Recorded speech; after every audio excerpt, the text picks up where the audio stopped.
الصلاة والسلام عليك يا إمام المجاهدين.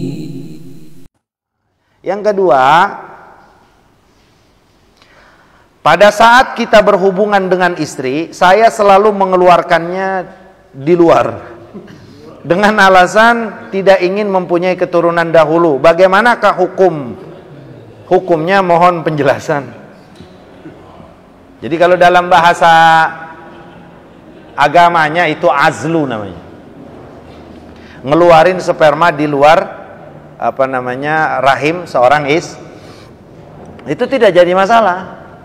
Seluruh ulama kita membolehkan, tapi ada sebagian ulama itu mazhabul Hanafi, Maliki dan Ahmad bin Hanbal itu makruh, kecuali dengan izin istri. Gitu. Tapi kalau Imam Syafi'i mutlaqul ijazah atau mutlaqul ibahah, mutlak boleh. Mau diizinin atau tidak oleh istri kita ngeluarin di luar itu boleh. Jadi ini boleh, hal seperti itu boleh, dan itu sepakat. Dasarnya apa? Jadi satu ketika kata seorang sahabat, kami ini ngeluarin sperma di luar. Kami ini mengeluarkan sperma di luar dan saat itu Al-Quran turun. Artinya apa?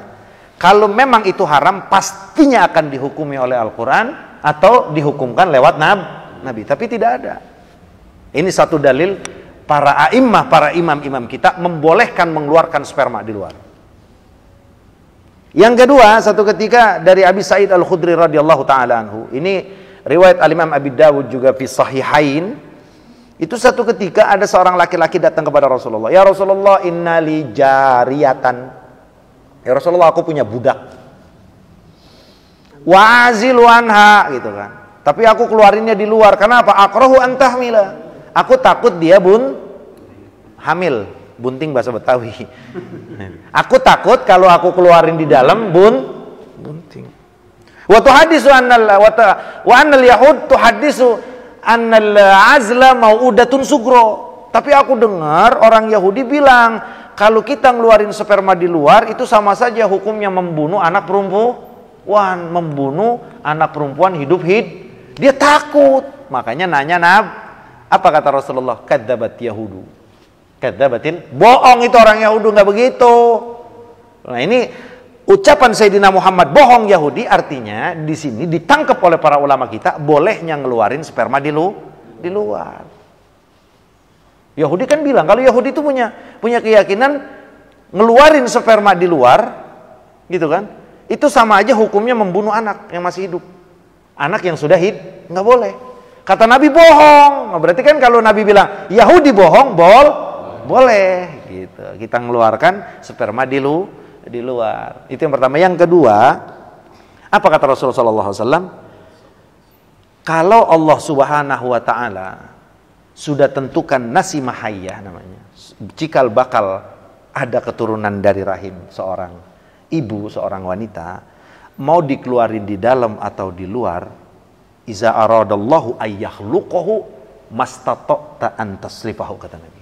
Kalau Allah sudah menginginkan untuk menciptakan dari rahim seorang istri tersebut seorang manusia, maka kau tidak akan mampu menolaknya. Artinya apa?